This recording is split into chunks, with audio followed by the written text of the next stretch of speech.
Ma'am ఇప్పుడు తోడికోడళ్ళు, తోడల్లుళ్ళ విషయం తీసుకుంటే, ముందు ఒకళ్ళు ఎంటర్ అవుతారు ఆ ఫ్యామిలీలోకి. తర్వాత ఇంకొకళ్ళొస్తారు. తర్వాత ఇంకొకళ్ళు.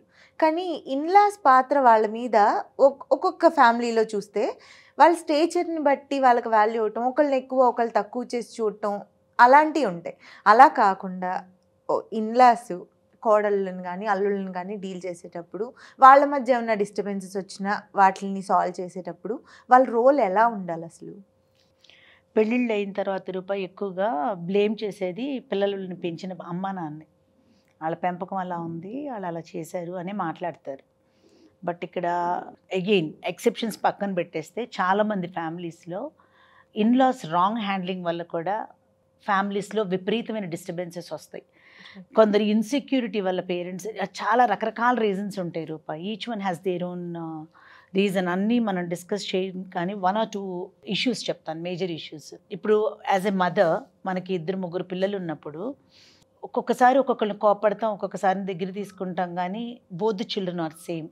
వాళ్ళిద్దరు క్యారెక్టర్స్ సేమ్‌గా లేకపోయినా ఒకళ్ళు అగ్రెసివ్ చైల్డ్‌గా ఉండి, ఒకళ్ళు సోబర్ చైల్డ్‌గా ఉన్నా, ఒకళ్ళు స్టడీస్‌లో ఎక్సెల్ అవుతా, ఇంకొకళ్ళు ఇది చేయకపోయినా తల్లిదండ్రి ప్రేమ మాత్రం ఎప్పుడూ వాళ్ళని ఎంకరేజ్ చేస్తా, వాళ్ళని సపోర్ట్ చేసుకుంటా, వాళ్ళిద్దరికీ మీరిద్దరూ మాకొకటే అనే ఫీలింగ్ క్రియేట్ చేస్తా పెంచేదే parenting. Right. Right? Again I might be wrong in many things. I'm just sharing my opinion. Okay. తర్వాత పెళ్ళిళ్ళైన తర్వాత ఏమవుతుందంటే అదే ఇద్దరు పిల్లలకి ఇద్దరు స్పౌజెస్ని తీసుకొచ్చినప్పుడు ఆడపిల్ల అవని, మగపిల్లాడవని, ఏదైనా అవని, ఇక్కడ ఈ ఇంట్లో ఉండే పేరెంట్ ఎవరైతే ఉన్నారో వాళ్ళ రోల్ మారుతుందేమో, మదర్ ఇన్ లా కింద, ఫాదర్ ఇన్ లా కింద మారుతుందేమో, కానీ they should not forget they are parents to another set of children. అర్థమవుతుందా? సో అక్కడ కూడా ఏంటంటే ఇప్పుడు వచ్చే కోడళ్ళలో కానీ, వచ్చే అల్లుళ్ళలో కానీ ఒకే తల్లికి పుట్టిన పిల్లల్లోనే వేరియేషన్స్ ఉన్నప్పుడు, వేరు వేరు ఫ్యామిలీస్ నుంచి వచ్చే పిల్లల్లో ఇంకెంత వేరియేషన్స్ ఉంటాయి. It might be 2 or 3 children, whatever it is, different అట్మాస్ఫియర్లో పెరుగుతుండొచ్చు. డబ్బులుని బట్టి వాళ్ళని బ్యాలెన్స్ చేసే వాళ్ళ గురించి అసలు నేను మాట్లాడదలుచుకోలేదు రూపతి. It's not even worth talking about such people.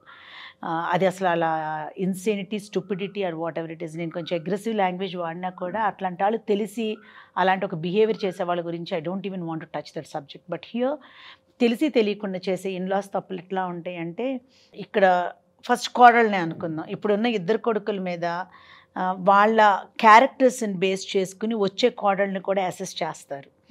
ఎట్లా అంటే ఇప్పుడు ఉన్న ఒక కొడుకు చాలా బాగా ఎఫిషియెంట్ అయ్యి ఉన్నాడు అనుకో, ఆ వచ్చే అమ్మాయి, ఇంకొక అబ్బాయి ఫస్ట్ నుంచి ఓవర్ ప్యాంపరింగ్కి అలవాటు పడ్డాడు అనుకో, అతనికి వచ్చే స్పౌజ్కి ఆ వాల్యూస్ కూడా వీళ్ళని బేస్ చేసుకుని ఇద్దామని ట్రై చేస్తారు. That's very wrong. ఇప్పుడు వచ్చే పిల్లలు, ఆడపిల్లలు ఇద్దరు ఎవరైతే ఉన్నారో వాళ్ళకున్న హస్బెండ్స్ని, వాళ్ళకున్న వైఫ్స్ని వాళ్ళు డీల్ చేసుకునే విధానంలో ఇన్‌లాస్ డెఫినెట్గా సపోర్టివ్గా ఉండాలి. And not all the times 2 co sisters or 2 co brothers get along well. అదొక బ్లెస్సింగ్ అలాంటి ఒక ఫ్యామిలీస్. సో కొందరు ఇన్‌లాస్ ఏం చేస్తారంటే, ఆడాళ్ళు ఎలా కొట్టుకున్నా మనకు అనవసరం, మన ప్లేస్ పర్ఫెక్ట్గా ఉండాలి, ఈ కోడలు నన్ను మంచిదనుకోవాలి, ఆ కోడలు నన్ను మంచిదనుకోవాలి, లేదా ఈ కోడలతో నేను పెట్టుకుంటే ప్రాబ్లము, నేను పెట్టుకోకూడదు, ఈ కోడలు ఏమన్నా పడుంటుంది, సో నేను ఒక మాట అన్నా పర్వాలేదు అనుకుని నీ నీ నేచర్లో, నీ క్యారెక్టర్లో నువ్వు డిఫరెన్సియేషన్ తీసుకొచ్చావు అంటే that is the beginning to create problem between both the families అక్కడ. సో ఇక్కడ వీళ్ళు న్యూట్రల్గా బిహేవ్ చేయాలి. ఫస్ట్ ఆఫ్ ఆల్ వాళ్ళు ఇన్వాల్వ్ అవ్వకూడదు. ఒకవేళ ఇన్వాల్వ్ అయినా కూడా న్యూట్రల్గా ఇన్వాల్వ్ అవ్వాలి. ఎక్కడన్నా వీళ్ళకి ఈ కోడలు కానీ, అల్లుడు కానీ చేసే విధానంలో ఎక్కడన్నా నో వీళ్ళు ఇలా చేయకూడదు, ఇలా చేస్తే బాగుంటుంది, ఇలా చేయటం వల్ల ఈ ఫ్యామిలీ డిస్టర్బ్ అవుతుంది అని అనుకున్నప్పుడు హస్బెండ్ అంటే మామగారు కానీ, అత్తగారు కానీ, వీళ్ళల్లో ఎవరు వెళ్ళి అక్కడ అప్రోచ్ అవ్వగలరు, కొడుకుతోనా, కోడలతోనా, లేకపోతే అల్లుడితోనా, కూతురుతోనా, ఎవరు అక్కడ చెప్పగలిగితే వినగలిగే మనిషి ఉంటారో, మంచితనంతో చెప్పే విధానంగా చెప్తే ఎవరైనా వింటారు ఓకే. చాలామంది పేరెంట్స్ ముందు ప్రాబ్లమ్స్ క్రియేట్ అయినప్పుడు సైలెంట్గా ఉండి, ప్రాబ్లమ్స్ క్రియేట్ అయిన తర్వాత ఎవరో ఒకళ్ళ మీద పుష్ చేసేద్దామని చూస్తే మాత్రం అది 100% అది తప్పు అవుతుంది. సో ఫ్యామిలీస్ ఎమికబుల్గా వెళ్ళాలి అంటే నేను ఇంతకుముందు కూడా ఎప్పుడూ చెప్పేదాన్ని, పెళ్ళి అంటే ఒక సెట్ ఆఫ్ పేరెంట్స్ దగ్గర నుంచి ఇంకో సెట్ ఆఫ్ పేరెంట్స్ దగ్గరికి వచ్చినప్పుడు అక్కడ పేరెంటింగ్ ఎంత స్ట్రాంగ్గా ఉందో ఇక్కడున్న పేరెంట్స్ దగ్గర పేరెంటింగ్ కూడా అంతే సపోర్టివ్గా ఉండాలి. రైట్. ఒక కొన్నాళ్ళు కాదు రూపా, ఇనీషియల్గా రిలేషన్షిప్స్ బిల్డ్ అయ్యే వరకు, ఆ తర్వాత వాళ్ళ పిల్లలు వచ్చినప్పుడు కూడా అక్కడ గ్రాండ్ కిడ్స్ ఇక్కడ గ్రాండ్ కిడ్స్ వచ్చినప్పుడు డిఫరెన్సియేషన్ చూపించకుండా, ఇప్పుడు కొందరు సాలిడ్ బ్యాక్గ్రౌండ్ నుంచి వస్తారు, ఫినాన్షియల్ బ్యాక్గ్రౌండ్ నుంచి, కొందరు వచ్చేసి నార్మల్ ఎడ్యుకేషనల్ బ్యాక్గ్రౌండ్ నుంచి రావచ్చు, ఎవరి శక్తి వాళ్ళకు ఉంటుంది. మీరు పెళ్లి సంబంధం కుదుర్చుకున్నప్పుడు ఇది మీ పిల్లడికో పిల్లకో తగిన సంబంధం అనుకునే తెచ్చుకున్నారు. బట్ వచ్చిన సంబంధాలలో ఈ రెండు డిఫరెంట్గా ఉన్నాయి కదా అని మన బిహేవియర్లో మార్పు రాకూడదు. ఈ కోడలు డబ్బులింటి నుంచి వచ్చింది కాబట్టి ₹1,00,000 చీర, ఈ కోడలు ఎలా ఉన్నా సర్దుకుంటుంది కాబట్టి ₹10,000 చీరను, it's not acceptable. Your duty towards both the daughter in law should be same. ఇప్పుడు 50th బర్త్డేస్ వస్తున్నాయి, 30th బర్త్డేస్, 40th బర్త్డేస్, లేకపోతే ఏదో సెలబ్రేషన్స్ వస్తున్నాయి. You be neutral.